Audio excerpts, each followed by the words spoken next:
दोस्तों welcome to our new video. अब हम जो फार्माकोलॉजी के 2022 के जो पीवाईक्यूज है उसके टॉपिक और उसके साथ उसका जो एक्सप्लेनेशन है वो हम इस वीडियो में डिस्कस करने वाले हैं।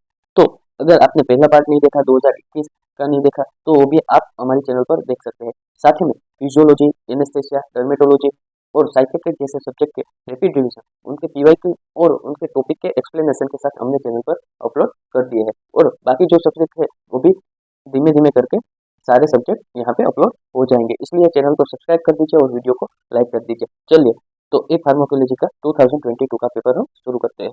तो ऐसा क्वेश्चन पूछा गया था कि कोई एक सीओपीडी का पेशेंट है, उन्हें हम थियोफाइलिन स्टार्ट करते हैं और थियोफाइलिन स्टार्ट करने के बाद उस पेशेंट को यूरिन आउटपुट है वो इंक्रीज हो जाता है। तो किस रिसेप्टर की वजह से, किस मैकेनिज्म की वजह से ये होता है? तो जो थियोफाइलिन है वो एडिनोसाइन A1 रिसेप्टर को इनहिबिट करता है, उसकी वजह से पेशेंट में यूरिन आउटपुट इंक्रीज हो जाता है।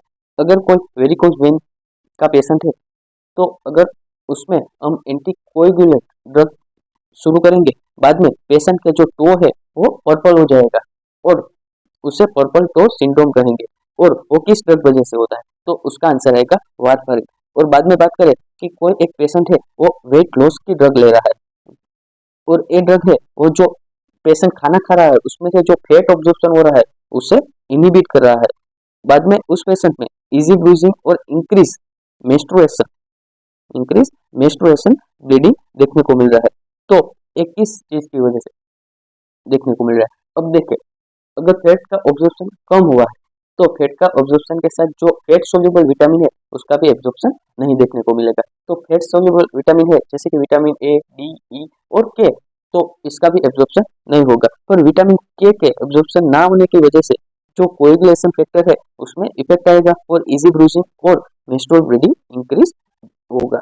बाद में बात करें तो अगर कोई यूटीआई का पेशेंट है और उसमें कोई एक ड्रग दी गई है और उस ड्रग की वजह से टेंडन रप्चर और आर्थ्रोपैथी जैसे सिम्टम देखने को मिल रहे हैं, तो वो कौन सी ड्रग है? तो उसका आंसर आएगा फ्लोरोक्विनोलोल। और कौन सी मैकेनिज्म की वजह से ये देखने को मिलता है? तो डीएनए गायरेज इनहिबिशन की वजह से देखने को मिलता है। अब बात करें तो डिजोक्सिन की टॉक्सिसिटी होती है तब हार्ट ब्लॉक जैसे सिम्टम देखने को मिलते हैं। तो उसका एंटीडोट कौन सा है? तो डिजिबाइड की, जो कि डिजोक्सिन के अगेंस्ट एंटीबॉडी है। अब आगे बढ़े तो हाइपरकैलेमिया, अगर कोई आपको इसीजी दिया गया है या तो कोई हाइपरकैलेमिया ऐसा वर्ड दिया गया है तो उसकी ट्रीटमेंट में आप क्या देंगे? तो कोई भी चार में से एक ऑप्शन हो सकता है। Calcium gluconate, insulin plus dextrose, beta 2 agonist जैसे कि साल्ब्यूटामोल, डायबिटिक्स एंड डायलिसिस। बाद में बात करें अगर कोई पिट्यूटरी ट्यूमर का पेशेंट है तो पिट्यूटरी ट्यूमर है तो ग्रोथ हार्मोन का सिक्रेशन इंक्रीज होगा, उसकी वजह से पेशेंट में एक्रोमेगाली देखने को मिलेगा। तो उसकी ट्रीटमेंट में हम क्या देंगे? तो ओक्रियोटाइड जो सोमेटोस्टेटिन एनालॉग है वो हम उसकी ट्रीटमेंट में देंगे।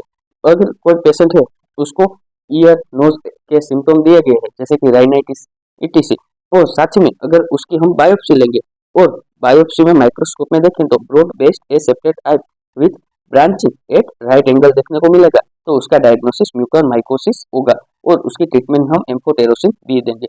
अगर कोई पेशेंट एंटी-टीबी ड्रग पर है और उसमें टिगलिंग सेंसेशन एंड पेरास्थेसिया देखने को मिल रहा है तो वो किस वजह से देखने को मिल रहा है? तो वो आइसोनियाजाइड की साइड इफेक्ट की वजह से दिख रहा है, जिसमें विटामिन B6 डेफिशिएंसी देखने को मिलेगी और उसकी वजह से टिंगलिंग सेंसेशन एंड पेरास्थेसिया देखने को मिलेगा। बाद में बात करें तो बोटॉक्स इंजेक्शन जिसमें बोट्यूलिन टॉक्सिन का यूज होता है वो किस मैकेनिज्म पे वर्क करता है?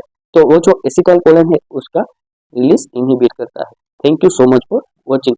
चैनल को सब्सक्राइब कर दीजिए, वीडियो को लाइक कर दीजिए और नेक्स्ट वीडियो आपके पास सबसे पहले पहुंचे इसलिए बेल आइकन को भी प्रेस कर दीजिए। Thank you so much for watching.